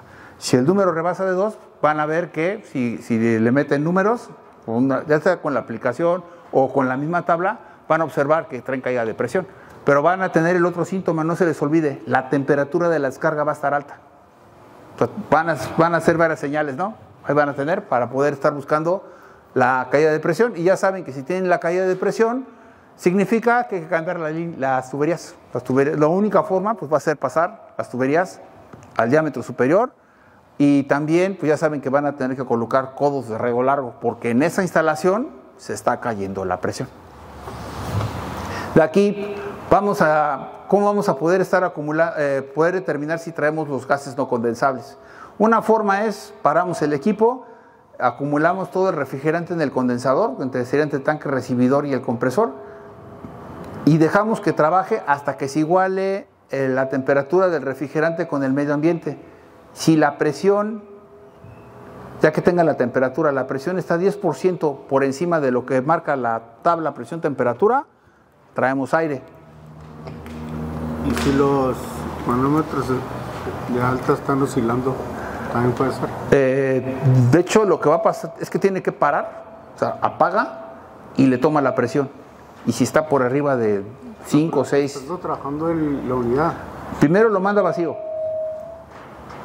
O sea, aquí sería, cerramos la salida del tanque recibidor, jalamos todo el refrigerante, paramos el compresor, pero el motor del condensador se queda caminando hasta que se iguale la temperatura ambiente con el condensador y le va a dar una presión. Y la presión, si está por encima del 10%, trae aire el sistema, o el gas está contaminado con otro gas, que eso también puede pasar. Pero aún trabajando el compresor y con el manómetro y el manómetro de es que tiene que estar en reposo para que se separe bien el líquido del vapor. Pues, lo detiene el sistema, apaga el compresor y el ventilador es el que tiene que quedar funcionando. Se espera ahí a que se estabilice o que se iguale. La palabra no será estabilizar, a que se iguale la temperatura del condensador con la temperatura del medio ambiente donde está usted trabajando, y debe de coincidir la aguja. Si está alta, trae aire. El resto de la presión es lo que está sobrando. Puede ser aire, puede ser otro refrigerante, porque ya ven que hay unos colegas que luego le meten de otro gas. Aunque dice lleva 404A y le meten 507. Y no funciona cuando se combina 404 con 507, el sistema ya no funciona. Y ahí no hay nada que hacer más que sacar todo el refrigerante y volver a cargar. También cuando se desbalancea el refrigerante que tiene fuga. Cuando se desbalancea, la presión se va hacia abajo. Ahorita les voy a mostrar cómo se saca ese criterio, porque la prueba es distinta. Pero ahorita les voy a enseñar esa parte. Cuando se descompensa. Exacto, cuando está descompensado. Sí, se cree que cuando está descompensado la presión sube y es al revés, la presión se baja. Cuando está desbalanceado se baja la presión. Y si le siguen metiendo refrigerante, la presión realmente nunca alcanza a subir. Ahorita vamos a ver cómo se hace esa prueba. Porque nosotros no traemos identificadores de refrigerante, pero traemos los termómetros y traemos otros elementos con lo que lo podemos hacer. Cuando estemos trabajando con un refrigerante A1, que ya en nuestro tiempo va a ser hasta el 448A, 449A, 404A, el 507, vamos a seguir ocupando nuestro tanque en el código de colores del ARI, gris con el domo de color amarillo, pero en la siguiente generación va a tener una franja de color rojo, para que estemos enterados de que ese refrigerante va a ser inflamable. ¿Cuál va a entrar ahí? El R32, el R454A, el 454B y el 454C. También hay otro que se llama 455A. Esos son ya los A2L. Eso es lo que viene. Bueno, y el propano y pero son hidrocarburos y el isobutano. Ahora, para hacer si ya determinamos que vamos a sacar el refrigerante, primero le tengo que hacer un vacío al tanque recuperador y lo voy a bajar hasta 1000 micrones. Aquí vamos a ocupar el vacuómetro. Aquí, como podrán ver, yo tengo una manguera aquí de media pulgada para estar haciendo el vacío, para que baje para aumentar la velocidad. No estoy utilizando la manguera de 1/4, porque la de 1/4 da una velocidad de 1 CFM. Si yo lo quisiera hacer con la de 1/4, sí voy a hacer el vacío, pero voy a tardar muchísimo tiempo. Entonces ya existen esas mangueras. Estas mangueras son nuevas, apenas las encontré hace como 4 o 5 meses que ya las empezaron a vender en una tienda de refrigeración. Antes, perdón, como el comercial, ¿han visto las de, no sé si aquí existan tiendas de Gates, de mangueras Gates, que se hacen mangueras a la medida? Ahí venden mangueras para hacer vacío. Son metálicas, son como el Coflex, así como las mangueras de Coflex, y hay unas de goma y las pueden hacer a la medida, porque esas eran el único lugar donde se podían comprar a la medida, pero ya hay fabricantes así ya como Richie, que también ya venden mangueras para hacer vacío.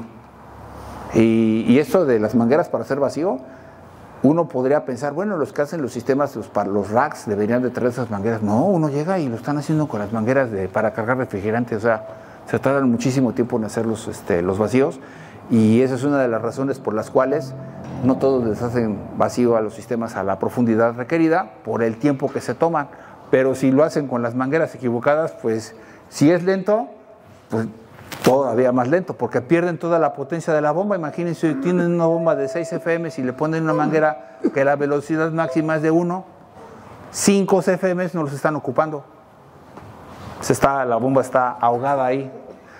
Y lo vamos midiendo con el vacómetro. Aquí en mi caso, aquí tengo mi vacómetro, tengo mi tanque y le voy haciendo el vacío. Aquí lo conecto en la conexión más grande. ¿Vieron? Es decir, estoy haciendo el vacío. La manguera debe de ser corta, no las bombas, las mangueras para hacer vacíos, si las mandan a hacer a la medida, no se hagan una kilométrica, agarren una de 30, 40 centímetros lo más corta posible para poder estar haciendo los vacíos. Ahora, ¿cómo vamos a recuperar el refrigerante? Pues ya hicimos el proceso, recuperamos el refrigerante y ya lo tengo dentro del sistema de refrigeración y lo voy a hacer en dos partes. Primero voy a hacer una recuperación en líquido. Aquí tengo mi tanque recibidor, el tanque recibidor y mis manómetros, y voy a conectar por el lado de donde tengo la válvula de color rojo, que sería el tanque que tengo ahí. Y descargo. Acuérdense que lo tengo en vacío a 1000 micrones. Aquí estoy bien. Lo tengo a 1000 micrones y como lo tengo en vacío y mi equipo lo tengo a presión, lo suelto y se va a ir, yo estimo, se va como el 80% de la carga, a veces es un poquito más hasta que se igualen las presiones. Y después voy a meter mi recuperadora y voy a recuperar el refrigerante que se me va a quedar en fase gaseosa dentro del sistema, el que ya no pude sacar. Entonces ya aparece mi recuperadora. Dependiendo de cuánto refrigerante vaya a sacar, lo mejor es meter mi tanque recuperador en hielo. Aquí lo que voy a hacer es irle bajando la presión al tanque para que no me cueste el trabajo meter el refrigerante con la recuperadora y favorecer que tenga más refrigerante líquido y menos refrigerante en vapor, porque como le voy a bajar la temperatura, voy a tener más líquido y menos vapor. Eso es lo que voy a hacer, me voy a estar ayudando. Conecto mi recuperadora y empiezo mi proceso para recuperar el refrigerante que se me quedó en fase gaseosa. Y como verán, aquí lo tengo a 71 grados Fahrenheit, de que lo estoy bombeando y sí se calienta el refrigerante. Entonces, por eso lo metemos en hielo, para ayudarme a que pueda estar sacando el refrigerante en fase gaseosa, pues para que se me pueda hacer una buena recuperación de refrigerante. El hielo siempre sí funciona. Hay quienes pues nada más llevan el tanque recuperador, lo meten en hielo, le hacen el vacío y todo lo que salga. Y ya lo que queda en fase gaseosa lo ventean. Hay quien hace, eso no está bien, pero hay quien dicen, bueno, pues ya le hice recuperadoras, que como no tengo recuperadora, pero ya le hizo la lucha. De todas formas, el refrigerante a lo mejor ya ni iba a servir, ¿no? Pero, y si sí servía, por eso hay que hacerlo con la recuperadora, porque igual y sí estaba bueno el gas y era otro problema. Lo vamos a meter en hielo y lo más que lo pueden bajar va a ser así como a 40 o 5 grados centígrados, pues lo que da, lo que será un tanque de conserveza, ¿no? Pues es lo más que se puede bajar. Ya hasta ahí llega. Sí, creo que alguna vez alguien ha metido una cerveza en hielo, ¿no? Pues ese es lo más frío que se va a poder. Y saco mi tabla presión-temperatura. Le pongo, aquí ya lo bajé a 40, y el 40 lo pongo en la tabla y me va a dar una presión. Si este valor coincide con el que estoy midiendo con mi manómetro, el refrigerante está bien. Por eso hay que recuperarlo todo, porque si dejan esa parte en fase gaseosa, ya le perdieron, ¿no? Pero bueno, así es como lo van a evaluar si tiene gas o no, o si el refrigerante es el que es o no es. Aquí es donde empiezan luego las sorpresas, porque de repente no dan las presiones y dicen, pues con razón no servía, porque ni siquiera coincide la presión de ahí, coincide, pues no, o sea, no va a caminar. Y ahí sí, lo que estamos platicando. Y si la presión es menor al 6% de lo que yo tengo aquí, la mezcla ya está desbalanceada. Y ahí, pues ya ese gas tampoco lo va a regresar al sistema de refrigeración. Pero por lo menos ya vas a ver qué pasó. Este número, esto de las mezclas desbalanceadas, van a ver que va a empezar a escalar con la siguiente serie, con el 448, con el 449, con el 454C, porque se desliza mucho ese refrigerante, ese de por sí se desliza, entonces va a ser un refrigerante que las fugas lo van a pegar rápido. Sí, de hecho el problema de la refrigeración con los refrigerantes no son los refrigerantes, son las fugas. O sea, tenemos un problema de fugas, no un problema de refrigerantes, más bien es un problema de fugas en los sistemas de refrigeración. Y si la presión rebasa del 10%, entonces o traigo otro refrigerante, traigo refrigerantes mezclados, o lo traigo con aire o con otro refrigerante. Lo que hemos llegado a ver incluso hasta en los centros de reciclado, eso de que lo traemos con aire no es tanto el problema es que trae otro gas. O sea, sí aparece, por ejemplo, 404A y otro gas además. O en los más extremos, ni siquiera incluso el identificador dice, pues no sé qué gas sea. O sea, ni siquiera lo identifica. Imagínense, un identificador de refrigerantes no es capaz de identificar el refrigerante que salió del sistema, que serían los casos más extremos, pero sí pasa.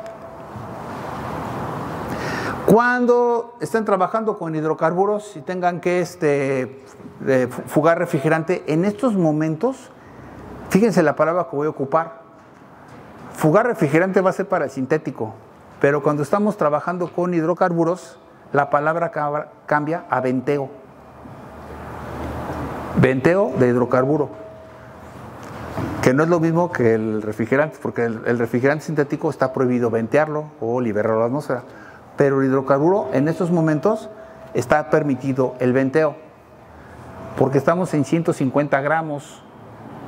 No vamos a poder decir, vamos a ventear 10 kilos, porque ya se pone medio peligroso. Creo que hasta por sentido, bueno, esperemos que todos los técnicos tengamos sentido común y no andemos venteando 10 kilogramos de propano. Pero aquí porque estamos en 150. Todavía no existen herramientas para poder recuperar esos volúmenes y ni siquiera tiene mucho sentido porque como el hidrocarburo es un refrigerante que tiene una vida atmosférica de 14 días, en 14 días ya no está en el medio ambiente, incluso su potencial de calentamiento global se reportan Naciones Unidas en ceros, por lo que en 14 días ya no está el gas, entonces son 150 gramos y eso es una carga grande, se puede ventear. Una forma también poder recuperar el hidrocarburo. ¿Se acuerdan que platicamos que le hacemos vacío de 1000 micrones, lo metemos en hielo? Esa es una forma para poder recuperar el propano sin tener que ocupar un equipo eléctrico. Se puede ventear. Se puede recuperar porque pues como son 150 gramos, o es más, el más grande, uno de 500 gramos, y lo vamos a meter en un tanque de 10 kilos en vacío a 1000 micrones en hielo, van a ver que el hidrocarburo prácticamente se va por completo, casi queda en vacío el sistema. Y como es un compuesto puro, no se va a desbalancear. Esa es una forma de hacerlo también. Bueno, tenemos que estar trabajando en nuestra zona de seguridad a una distancia de 2 metros y si tenemos que ventear, observen, vamos a ocupar el tanque recuperador como si fuera, ¿qué les gusta? Un separador de aceite, alta y baja, pongo mi tanque recuperador y la manguera amarilla la voy a conectar a la válvula de color rojo para que el refrigerante junto con el lubricante se quede en el fondo y en la parte superior solamente suba el gas. Y lo debo de colocar mi manguera a una altura de 2 metros desde el piso, del nivel del piso. No vamos a querer ventear hidrocarburo con lubricante, porque si encuentra una fuente de ignición, imagínense, se prenden con todo y el lubricante.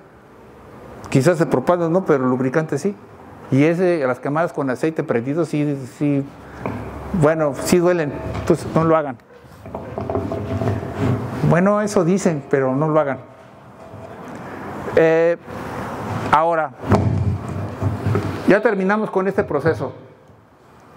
Ahora ya que determinamos que nos pudo haber salido que lo tenemos contaminado, que ni siquiera el refrigerante, y vamos a arrancar el sistema de nuevo. Le vamos a dar un barrido con nitrógeno.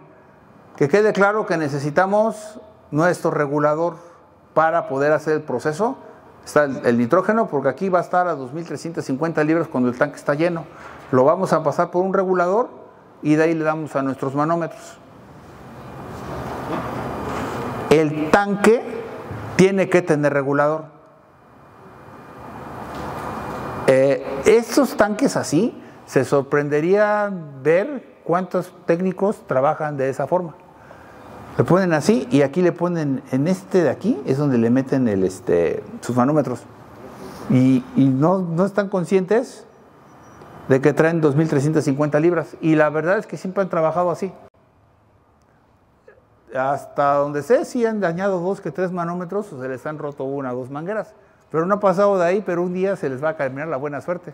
O va a llegar el ayudante nuevo que se está aprendiendo y ya saben que hay unos que luego tienen manitas de estómago y terminan accidentados o provocan que se accidente otro. O sea, hay veces que hay unos que están así, ¿no? Provocan los accidentes y ellos, ¿qué pasó? No, pues ese fue el que anduvo ahí, fue el que ocasionó el accidente. Observen la presión que obtiene un tanque de esos y se llega a degollar.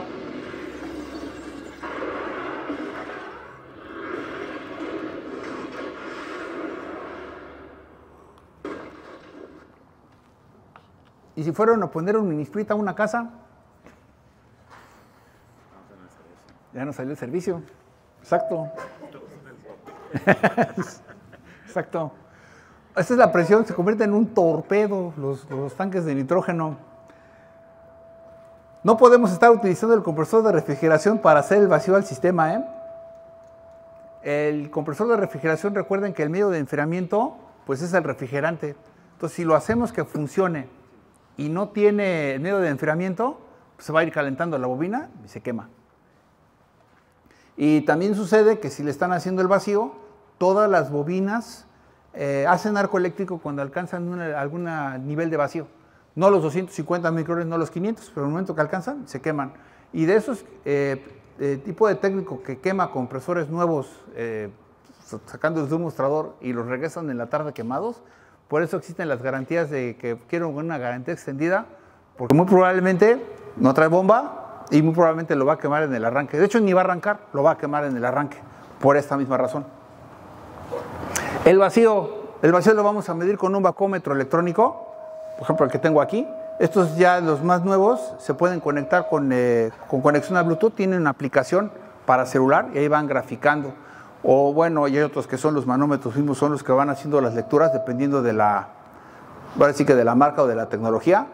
Y estos además nos ayudan también para detectar la presencia de humedad, porque son sensibles a los cambios de temperatura. Para hacer ese procedimiento, primero, bueno, vamos a conectar nuestra bomba de vacío al sistema, vamos a procurar conectarlo por los dos lados, la vamos a poner a funcionar. Pero la bomba que necesitamos nosotros es una bomba de vacío que tenga gas ballast. Esa es la que necesitamos, porque hay bombas de vacío de un estado y hay bombas de vacío de 2 estados. La que necesitamos en refrigeración debe de ser de doble estado. Abrimos ese gas ballast y encendemos la bomba de vacío con el gas ballast abierto. Así es como lo vamos a hacer. La bomba de vacío durante el proceso de trabajo se va a ir calentando. Cuando la bomba de vacío cambie de sonido, así están ustedes trabajando, dejan la bomba de vacío y van a notar que con el paso del tiempo el nivel de sonido va a ir bajando, incluso va a dejar de salir vapor. Cuando cambie de sonido, van a cerrar ese gas ballast. Por ejemplo, aquí le pusimos con la cámara termográfica y hay una zona que alcanza 68 grados centígrados, que es como por aquí. A esa es la temperatura a la que puede alcanzar una bomba de vacío. Se va a calentar, no está defectuosa la bomba, esa es la forma en la que se comporta una bomba de vacío. Arrancan con el gas ballast abierto y cuando cambie de sonido, se cierra el gas ballast y ahí es cuando va a empezar a alcanzar a esas temperaturas. La que tengo ahí alcanzó 68, quizás hay algunas que puedan alcanzar los 70 grados centígrados, pero esa es la condición normal de operación de una bomba de vacío. De refrigeración, hay bombas de vacío para otros procesos. Ahí me tocó ver unas para hacer vacío en los tanques, así como por ejemplo, los tanques de gas, son isotanques, pero de las pipas. Y llevaba una tapa de nitrógeno por si se les apagaba y no se les regresara el vacío y tener que volver a empezar a hacer el vacío. ¿Por qué se puede, cuando empezamos a bajar el vacío o bajarle la presión al sistema, empezamos a evaporar la humedad, los no condensables, también podemos en ocasiones hasta evaporar los ácidos? Por estas tres situaciones le modificamos la presión interna al sistema de refrigeración, modificamos el punto de ebullición y la temperatura ambiente se mantiene constante porque no se va a modificar la temperatura ambiente donde estamos instalando. Por esa razón no podemos hacer vacío con un compresor de refrigeración que está diseñado para comprimir refrigerante y no para hacer vacío. Para acelerar el proceso le hacemos vacío en ambos lados al sistema, lado de alta, lado de baja. Otra forma, existen también unas, serían como unas secadoras de pelo, pero son, por ejemplo, de las que tenemos la Richie, y se calienta también el sistema. Existen unas que son unas resistencias que en ocasiones se colocan dentro de las cámaras de refrigeración para calentar el evaporador, para poder aumentar la velocidad del proceso. Quitamos los núcleos. Hay quien se pone a hacer vacío con manguera fuera de especificación, porque no es para hacer vacío, pero le dejan los núcleos.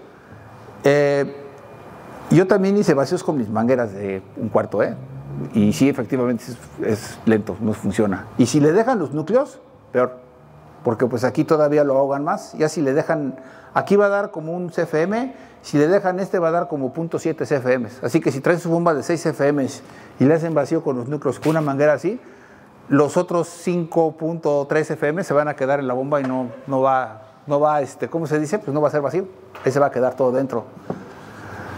Lo que necesitamos es remover los núcleos para que pueda pasar bien el aire y podamos estar haciendo bien el vacío, porque por fuera se ven así, pero por dentro, pues básicamente tampoco es mucho espacio. Entonces necesitamos retirar todos los núcleos para que fluya bien el aire cuando estemos haciendo el vacío.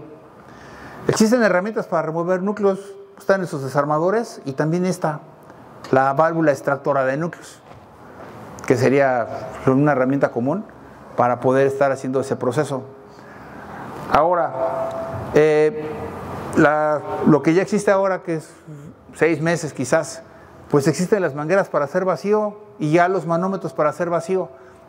Ahí hay uno, van a ver que tiene 4 válvulas y van a ver que tiene un puerto más grande, y lo comparan con los otros porque ahí están en la mesa, y van a ver que sí es distinto uno del otro, para que pues el proceso de vacío sea mayor. Y bueno, pues los caudales van aumentando, y aquí tengo la de 1/4, un CFM, 3/8 de 2 a 3 CFM, media pulgada de 4 a 6 CFM, y si tienen una bomba de vacío de 8 CFM, pues van a tener que invertir en una de 5/8. Si no lo hacen, porque ya compraron la bomba de vacío, pues van a tener una bomba de vacío de 8 CFM que va a dar una potencia de 1. Entonces, si hacen la inversión en la bomba, compren la manguera y el manómetro, porque entonces si no van a ahogar su inversión, no la van a ocupar al 100%. Aquí tengo un ejemplo. Este manómetro que está aquí, ese es el que está allá. Este trae una de 3/8, puede dar una velocidad de 2 a 3 FM, y donde da la bomba de vacío la potencia máxima, pues es en la conexión grande, no en la de 1/4. ¿Se han visto que los colegas traen sus bombas de vacío y conectan sus mangueras en el puerto de 1/4? Cuando vuelvan a ver a otro colega así y no trae los núcleos, y le encuentran los núcleos en las mangueras, pues va a estar dando un vacío como de 0.7, aunque traiga la de 6 o traiga la de 8. Esta es una de media, y aquí ya le estamos haciendo vacío directo al sistema de refrigeración. Y aquí, bueno, también en el otro lado tenemos la manguera de 3/8 a la otra parte conectada, ¿no? Entonces le estamos haciendo vacío por todos lados, o sea, todas en los puertos grandes. No estoy ocupando el de 1/4, ocupo los anchos para poder alcanzar pues la velocidad máxima de la bomba de vacío, para que pues, el vacío sea pues lo más rápido posible, ¿no? Si el sistema está húmedo, porque pues nos venimos recuperando de que alguien nos hizo favor de vendernos refrigerante contaminado con humedad, el aceite de la bomba de vacío se va a empezar a poner literal de color blanco. Cuando pase eso, sin apagar la bomba de vacío, aquí estamos en el primer vacío, no van a apagar nada. Van a abrir el gas ballast y se van a esperar a que se ponga otra vez de color anaranjado. Hay unas bombas de vacío nuevas que tienen hasta un sensor de temperatura. Cuando el aceite ya se dañó, se calienta, la bomba de vacío les dice, este aceite ya se calentó y hay que poner aceite nuevo. En este caso, como si no tenemos una bomba de esas características, lo que vamos a hacer es dejar que corra el sistema sin apagar, abrimos el gas ballast y nos esperamos a que se seque el aceite, cerramos y seguimos, porque apenas no hemos llegado a los primeros 1500 micrones. Ya si quieren en el cambio, pues ya pues cambiamos el aceite porque ya se nos contaminó incluso con agua, porque si lo dejamos el aceite con el bomba vacío con el aceite contaminado con agua, pues se nos va a dañar nuestra bomba, entonces no queremos eso. Y conforme vayamos bajando la presión, vamos a ir evaporando todo lo que no va dentro del sistema de refrigeración. Y aquí la pregunta es, no sé si han escuchado, es que se le hace un vacío de 20 minutos. Lo vamos a medir con el bacómetro, no por tiempo. Para eso lo queremos. De ahí nos seguimos, primer vacío a 1500 micrones y nos detenemos ahí, 1000 micrones. Paramos el sistema y vamos a romper el vacío con nitrógeno, lo vamos a presurizar a 2 libras. Hay quien recomienda 2 libras, o sea, con 2 va a funcionar, pero hay quien le mete 10 libras. O digamos que podríamos dejarle un rango de 2, 3, 4, 5, máximo 10 libras. Y vamos a dejar que el nitrógeno se quede ahí 30 minutos. Lo que vamos a buscar es que el nitrógeno seco se combine con la humedad, ¿no? Lo más seco se combina con lo más húmedo, para que se combine. Y ahí le damos ese barrido y nos vamos a llevar la humedad o todo lo que se le pueda pegar al nitrógeno que vamos a dejar ahí durante media hora. El segundo vacío, repetimos la misma operación, pero en el primero quizá nos vamos a tardar 1 hora. Ya en el segundo nos va a tomar mucho menos tiempo, y puede ser media hora, y a veces hasta un poquito menos de tiempo, porque como ya hicimos el trabajo principal, pues ya nada más estamos como que dándole una segunda revisada, y de ahí nos esperamos nuevamente los 30 minutos, y ahí donde vamos a estar buscando 500 micrones, lubricante mineral alquilobenceno polivinil-éter, y los 250 micrones para el poliéster. Y si nos ponemos de acuerdo con el Inge Alonso, pues podríamos decir que nuestro vacío tiene que quedar entre este punto y este punto, entre 250 y 500 micrones. ¿Qué pasa en la realidad? El año pasado, no es cierto, en el 2022, estamos en el 2025, en el 2022, el estándar 15 de ASRAE ya sacó los tiempos, y ahí dice que se llega a, por ejemplo, a 250, y lo podemos dejar que suba hasta 1000 micrones, que no va a pasar en la vida real. O sea, ustedes lo dejan y lo más que pasa es que sube como a 350 y ahí se queda, ya no va a subir más. Pero digamos que con que lleguemos, nos quedemos en un valor de los 500 y los 250 micrones, ya estamos, ya vamos a estar bien previo a la carga del sistema de refrigeración. Ahí, ya en el tercer vacío nos detenemos, y ya cuando vayamos, vamos a sostener la lectura por lo menos unos 20 minutos en vacío, que sería cuando mucho, no es que nos quedemos mucho tiempo, son 15 minutos. El comentario es porque en ocasiones se pueden topar con una empresa o con un cliente que les diga, no, yo quiero que la vacío se sostenga 24 horas. Exacto, no. Son minutos, 15 minutos. Máximo 20, ya 20 es una prueba muy extrema, porque se va a estar modificando esa lectura, porque se modifica la presión atmosférica, porque hace calor y el vacío se mueve muy rápido. La única que sí les pueden pedir que se deba de sostener más tiempo es una prueba a presión. La mujer, pues le mete nitrógeno, quiero que se sostenga a 200 libras, sale, esa sí se va a sostener a 200 libras, pero el vacío no se va a sostener. Y ahí pues nos vamos a aguantar entre los 5 y los 20 minutos. Y normalmente, si el vacío está bien y no traemos fugas, pues se va a quedar ahí, no va a rebasar de los 500. Y en ocasiones sí puede llegar hasta los 1500, pero si pasa eso es que todavía podemos tener un poco de humedad, y entonces nada más le aplican, no es que tengan fuga, solamente es un poco más de que habrá que darle otro vacío, y ya con eso queda. Pero si se pierde, pues ya sabemos que traemos alguna fuga, y ahí pues ya con eso ya tenemos lectura o aprobación para poder cargar el refrigerante. Entonces recuerden que del proceso vacío, repetimos 1500 micrones, 2 veces a 1500 micrones, repetimos el proceso, y el vacío final entre los 250 y los 500 micrones. Por ejemplo, aquí esta bomba tiene su bacómetro ahí y dice 253. Las más nuevas hasta les dan alerta. A ustedes la quiero, no sé, que me avise cuando estén 500 o cuando llegue a 300, les mando una alerta. Ya llegaron ahí, por ejemplo, ahí estoy dando los 253. Sí, ahí están 253. Y está dando la lectura, pero me gustaría que observaran que lo estoy haciendo, digamos que haciendo trampa, porque lo estoy haciendo a 2 mangueras. Sí, porque si lo quiero hacer con una manguera de 1/4, no sé si alcance esa lectura, pero ya con 2 y con un manómetro, o sea, con eso sí, pues sí, baja porque bajan. Y ya después de ahí podemos proceder y volvemos a cargar nuestro refrigerante en fase líquida. Recuerden que el refrigerante, incluso los hidrocarburos, se cargan en líquido, porque como son gramajes, si lo ponen en vapor, no sé, vamos a cargarle 100 gramos, van a ver que las básculas no les marcan. Por eso lo tenemos que poner todo lo cargamos ahora, o lo debemos de cargar en líquido. Entonces recuerden, ahorita que tengamos en el break, asómense y van a ver que sí hay diferencia entre un manómetro de 4 válvulas y van a ver que trae este puerto para el vacío, que es una manguera, una conexión a 3 octavos.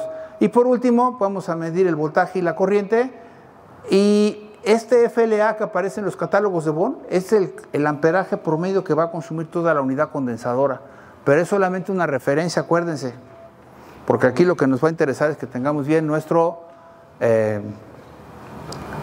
subenfriamiento, sobrecalentamiento, que tengamos bien las mirillas y que nuestros amperajes estén dentro de los parámetros de operación que vienen en el catálogo.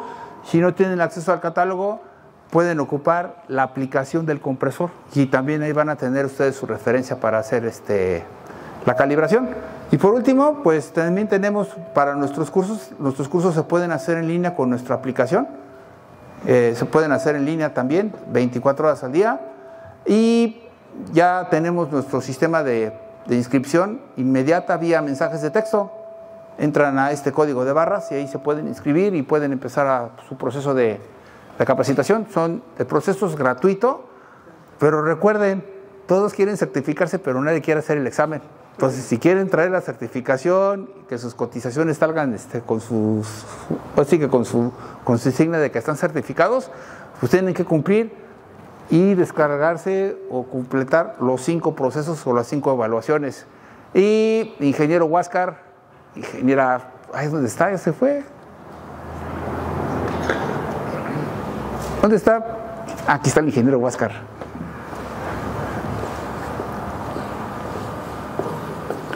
Y el micrófono se lo...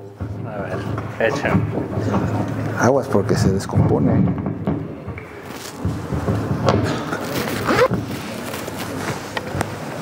Dije, porque se descompone. Sí, nada más para presentarme. Me llamo Huáscar Quiñones, soy ingeniero encargado de la zona de ventas de la zona norte. Yo estoy atendiendo la cuenta de Lozano, entonces cualquier proyecto, cualquier duda que tengan sobre alguna cotización, la podemos ver aquí a la salida. ¿Sale? Me presento, mucho gusto y espero les haya gustado la presentación porque fue un reto traerse al ingeniero, todo el mundo lo quiere para sus cursos, entonces espero los hayan disfrutado.